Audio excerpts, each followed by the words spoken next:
Velocidade vetorial instantânea, agora se o movimento for curvilíneo.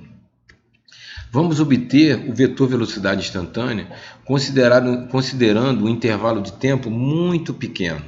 E nesse intervalo aplicar a definição de velocidade vetorial média. Então nós temos aqui uma trajetória curvilínea e temos aqui uma reta tangente, onde eu tenho um vetor que representa a velocidade vetorial instantânea.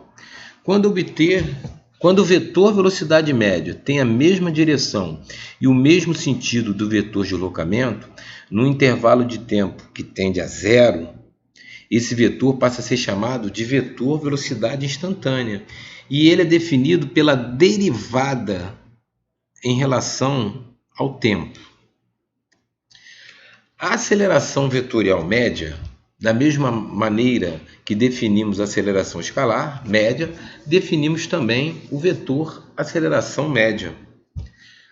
Ou seja, a aceleração vetorial média será igual ao vetor velocidade média dividido pela variação do tempo.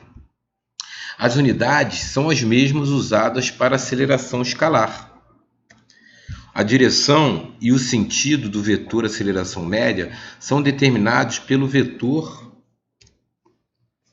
Então eu tenho aqui uma trajetória curvilínea e dois vetores em duas velocidades vetoriais em momentos diferentes. Fazemos o translado desses dois vetores, nós formamos aí dois lados de um triângulo e o terceiro lado é a velocidade vetorial média, que é a resultante dessas duas velocidades. E eu tenho aqui o vetor que está sendo representado por essa cor verde aqui, o vetor da aceleração vetorial média, que tem o mesmo sentido e a mesma direção. Aceleração centrípeta ou normal é a componente da aceleração vetorial na direção do raio de curvatura. Indica a variação da direção do vetor velocidade.